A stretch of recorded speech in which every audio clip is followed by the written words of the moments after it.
कावड़ ले लीजिए, बम बम का जयकारे लगा रहे, बम बम बम। अरे बम बम का जयकारे लगा रहे हो, भांग धतूरा खा रहे हैं। कब भगवान ने भांग धतूरा खाया था? कौन शास्त्र में लिखा है भांग धतूरा खाया था बाबा भोलेनाथ? और तुलना करते हो तो बाबा भोलेनाथ तो जहर भी पिया था, तो एक दो घूंट जहर की पी लो। तो तुम बाबा तुलना कर रहे हो कि भगवान भोलेनाथ को भांग धतूरा चढ़ता है।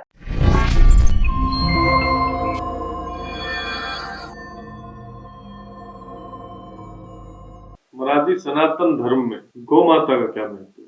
आप गौ माता को किस तरह मानते हैं? गौ माता एक राष्ट्र माता, प्रथम तो ये कहूंगा कि हिंदू समाज की जान एक गौ माता है। गौ माता अगर राष्ट्रीय माता घोषित होती है तो गौ हत्या पर बहुत तगड़ी बैन लगेगा। जिस प्रकार से राष्ट्रीय पक्षी हमारा मोर है, आज एक मोर की कोई हत्या कर दे तो उसको सजा 100% होगी, तो डरता है मोर मारने के लिए भी कोई। इसीलिए जब तक गौ माता पे कोई कानून नहीं बनेगा, जब तक गौ माता की रक्षा नहीं हो सकती। गौ माता को पशु कहना भी एक अपराध है। अभी सरकार ने क्या है कि मध्य प्रदेश में कौन सरकार ने क्या है कि गौ माता को हम पशु नहीं कहे, गौ माता पशु नहीं है हमारा, वो गौ माता है। उसको पशु को बोधन से हम नहीं कर सकते, ये पशु नहीं है तो हमारे हिंदू समाज का जीवन धार है जिसपे हिंदू समाज डटा हुआ है। अगर गौ माता नहीं बचेगी तो हिंदू धर्म नहीं बचेगा। गौ माता तो महाराज जी सबके दूध तो सबके लिए देती है, सब पीते हैं। गौ माता तो सनातन धर्मियों के लिए। आप देखिए ना, जितने भी वैद्य लोग हैं दवाई देते हैं, सब गौ माता का ही दूध बताते हैं कि भाई गौ माता के दूध से लेना सही होगा। किसी के बच्चे नहीं हो रहे तो कोई दवाई लेकर के आ रहा है, कोई देसी दवाई लेते तो वो गौ माता का ही दूध में उत्पादित किया। उन्हें भैंस का क्यों नहीं बोलते? एक भैंस का दूध और एक गाय माता का दूध, मैं एक आपके चैनल के माध्यम से बता रहा हूं। एक गौ माता जब ब्याती है और एक भैंस भी आ जाए साथ में, भैंस का बछड़ा पड्डा होगा जो या पड्डी होगी, वो कितने घंटे में उठेगी? उसको दूध पिला दो, बैठ जाएगी, वो घेर में सो जाएगी। एक गाय माता ने बछड़ा दिया, बछिया दी, वो ज्यादा से ज्यादा 20 मिनट के अंदर खड़े होकर के पूंछ ऊपर करके पूरे पंडाल में घूमेगी, कूदेगी, उमंग पैदा हो जाएगी। और भैंस का जो पड्डा या पड्डी है उसने दूध पिया तो वो घेर में गहरी नींद में सो जाएगा। गाय माता का दूध में इतनी फुर्ती है, जो बछड़ा किस प्रकार से कूदता है और अपने माता का दूध पीता है। इसीलिए गाय माता का दूध में बहुत ताकत है। पहले के ऋषि मुनियों के आश्रम में गाय माता अवश्य होती थी, उन्हीं के दूध घी से हवन यज्ञ होते थे, देवता प्रसन्न होते थे। आज दूध नहीं है, डिब्बों में दूध घी आ गया है, डिब्बों में दूध आ गया है, सब में गाय का चित्र बन गया है। क्या सबके डिब्बों में गाय का है? क्यों भैंसों को नहीं छापा? तो गाय माता में कुछ ना कुछ तो है, जब भी तो चाहे वो भैंस का दूध है वो सूखा, मगर छप गाय का ही रहा है फोटो उसके अंदर, क्योंकि गाय माता में कुछ ना कुछ तो है जो गाय माता का ही फोटो दिया गया है। महाराज जी, गौ माता के दूध के साथ गौ माता, हम जितने भी लोगों से गौ माता पे चर्चा करते हैं तो वो गौ माता के दूध के अलावा गौमूत्र और गोए का गोबर, इवन की वो गाय के स्पर्श और गोधूलि को भी अच्छा बताते हैं। आपकी नजरों में इनकी क्या उपयोग है? गाय माता में इतनी बड़ी शक्ति है, ब्लड प्रेशर जिसकी अपन बीपी वगैरह बोलते हैं, गाय माता के ऊपर 5 बार हाथ फेर दीजिए। आप पहले अपना चेक करा लीजिए, फिर गाय माता के शरीर पे हाथ फेरिए और फिर चेक कराइए।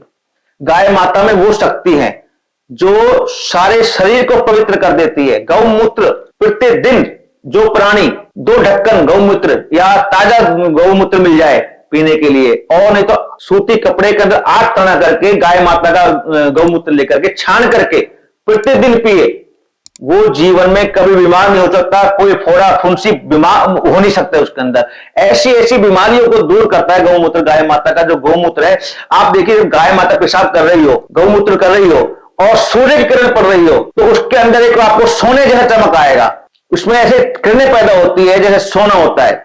गौ माता के कमर के ऊपर जो थूरी होती है जिसको शिवलिंग बोलते हैं, उसमें सूर्य केतु नाम की थूरी को साल्ट होता है। उसके अंदर सूर्य किरण पड़ने से दूध पीला होता है, उससे दूध हमारा गाय माता का पीला दूध आता है। और वो दूध में एक कोई भाई हल्दी थोड़ी बनाई गई दूध के अंदर, दूध तो भैंस भी दे रही है, दूध जर्सी भी दे रही है, मगर जर्सी को गाय नहीं बोला गया है। जर्सी गाय को गाय नहीं, गाय नाम लेना ही बेवकूफ है। गाय नहीं है वो, तो कैंसर की बीमारी है। जिसने जर्सी का दूध पी लिया 100% कैंसर का बीमार बनेगा। गाय माता का दूध पीकर, गाय माता की जो थोड़ी हो, गले में कम्बल हो, वो देसी गाय माता है। गाय माता का दूध पीने वाला बंदा अलग ही फुर्ती मिलेगा। बच्चे को छोटे बच्चे को गाय माता का दूध पिलाया जाए, गाय माता का घी खिलाया जाए, उसकी पढ़ने की क्षमता बढ़ जाती है। और गाय माता के दूध में इतनी शक्ति है, रात को 9 बजे बच्चे को सुला दो, 4 साढ़े 4 बजे खड़ा कर दो, गाय माता का दूध पिलाओ, उसको पढ़ने के लिए बैठा दो, सब चीज याद रहेगी सुबह की प्रति पढ़ने वाले को। ये गाय माता का चमत्कार है। गाय माता के रोम रोम में 33 करोड़ देवता विराजमान है, गोबर में लक्ष्मी विराजमान है। तो गाय माता इसके बारे में जितना हम कहें वो भी थोड़ा है। गो उत्पाद भी आजकल बाजार में आने लगे हैं।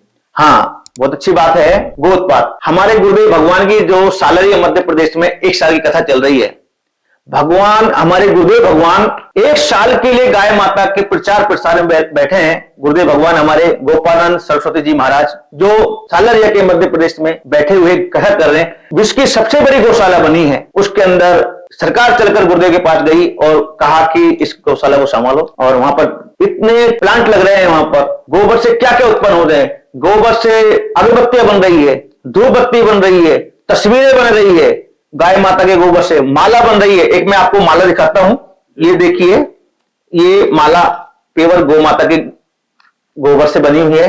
ये माला है गोबर की बनी हुई। ये तो अद्भुत माला है। हाँ, ये 108 मनके की, ये 108 मनके की है। इसको आप पूजन में यूज लेते हैं? हाँ जी, इसके हम जाप करते हैं और ये गौ माता के पेवर गोबर से बनी हुई है, इसको हम पहनते भी हैं। ये मैंने पहली बार ऐसी माला देखी हाँ। है। हमने गो दीपक देखे हैं, गो की धूप देखी है, लेकिन ये आपने पहली और बार। आप देखिए मनिया एकदम एक जैसे बनी है सारे। ये गौ माता की, हमारे गुरुदेव भगवान के गले में जितनी माला है, दीदियों के गले में माला है, सब गोबर की बनी हुई है। ये पवित्र होती है और गोबर में वो शक्ति है जो कहीं नहीं है। गोबर का मकान बनाइए, उसमें कितनी शांति और ठंडक मिलेगी। और एक मकान आप लेंटर का बनाइए, उसमें गर्मियों में तो गर्मी लगेगी, सर्दियों में सर्दी लगेगी। गाय माता के गोबर से बना हुआ लिपा हुआ जो कमरा होता है, अब गुरुदेव भगवान जहां पर बैठे हुए हैं, जब पाठ करते हैं, रात्रि को विश्राम करते हैं, पूरा ही गाय के गोबर से बना हुआ है। मैंने सुना है कि वो सालरिया मध्य प्रदेश में जहाँ कथा चल रही है, वो कथा के बीच में भी गाय माता विराजमान है। गाय माता कथा का श्रवण कर रही है और गाय माता व्यासपीठ के बगल में बैठी है। हाँ, गुरुदेव भगवान के दोनों तरफ गाय, बैल, नंदी भगवान विराजमान है और सुरभि गाय के नाम और कामधेनु गाय माता और नंदी भगवान वहां विराजमान है। और दोनों जहां जनता बैठी है, साधक बैठे हुए हैं, दोनों तरफ 30-30 गाय बंधी हुई है और सुरभि महायज्ञ चल रहा है। उसमें भी यज्ञशाला में भी चारों तरफ गाय माता बंधी हुई है। इस समय सालरिया मध्य प्रदेश में 6000 गाय विराजमान है जो गो कथा का आनंद ले रही गाय माता। एक भी गाय माता इतनी है, ऐसी आनंद वाली गाय माता है। जो भी गाय माता का वहां व्यावन होता है और उसका नामकरण बाकायदे जैसे मनुष्य का होता है, इसी प्रकार से गाय माता का बच्चे का भी वहां नामकरण किया जाता है। अभी गोअष्टमी के दिन भगवान श्री कृष्ण प्रथम बार गाय माता को चराने के लिए गए, तो इसलिए गो अष्टमी बना। गो अष्टमी का मतलब है गाय को चराने के लिए भगवान गए। और गाय जब चराने गए तो भगवान श्री कृष्ण की माता जी बोली कि आप एक जूतियां पहन लीजिए, जूतियां पहन लीजिए। भगवान कृष्ण भगवान बोले, माँ आप जब मंदिर जाती हैं तो क्या आप जूती पहन के जाती हैं, चप्पल पहन के जाती हैं? तो नहीं, वहां तो भगवान साक्षात विराजमान है। तो नटकर कान्हा बोला, कन्हैया जी बोले कि माँ जब आप मंदिर में चप्पल जूतियां पहन के नहीं जाती, तो गौ माता के अंदर तो साक्षात 33 करोड़ देवता विराजमान है। तो आप जब मंदिर चप्पल पहन के जूतियां पहन के नहीं जा सकती, तो मैं गो चराने के लिए किस प्रकार से जूतियां पहन के जाऊं? तो आपने देखा होगा ठाकुर जी नंगे पांव गाय माता को चराने के लिए गए। इसीलिए गाय माता का तो भगवान श्री कृष्ण दित्य भगवान और जैन धर्म के अंदर आदिनाथ भगवान का बैल है। इसी प्रकार से सब गाय माता के बिना अधूरा है। नंदीश्वर भगवान जो हमारे बाबा भोलेनाथ का नंदी है, गाय माता। देखिए गाय माता की तो अद्भुत कहानी है, जितना शास्त्र में खंगोलोगे उतने गाय माता का तो वर्णन ही कुछ है। जब 1 साल की कथा गुरुदेव की चल रही है, 8 महीने बीत चुके हैं और गुरुदेव कह रहे हैं अभी तो कहा ही क्या है। अभी जगत गुरु शंकराचार्य ने भी कहा है कि 8 महीने कथा होने के बाद भी गुरुदेव गाय माता का तो वर्णन अभी कहा ही नहीं गया है। ऐसा कोई वृत्तांत जो आप जनमानस तक पहुंचाना चाहे गौ माता से संबंधित, चाहे जहां आप वहां पर सुन के आए हो? हाँ, हमने गुरु पूर्णिमा भी गुरुदेव भगवान श्री चरणों में बनाई थी सालारिया ही। और अभी हम गए थे 1 तारीख को गो अष्टमी पर्व वहीं मनाया। 10 दिन का गौ नवरात्र चल रहे थे गुरुदेव भगवान के वहां पर। तो मैं तो ये कहूंगा, अगर हमारा समाज, हिंदू समाज एक गाय माता अपने घर में बांध ले तो हमारी सड़क पे गाय घूमने वाली नहीं घूमेगी। और आपके चैनल के माध्यम से यह कहना चाहता हूं, जिन्होंने गाय घर में बांध रखी है, थपकी मार के दूध निकाल लेते हैं और थपकी मार के घर से बाहर निकाल देते हैं, वो नरकगामी है। अगर दूध खुद पी रहे हो तो भोजन गाय माता को खुद कराओ।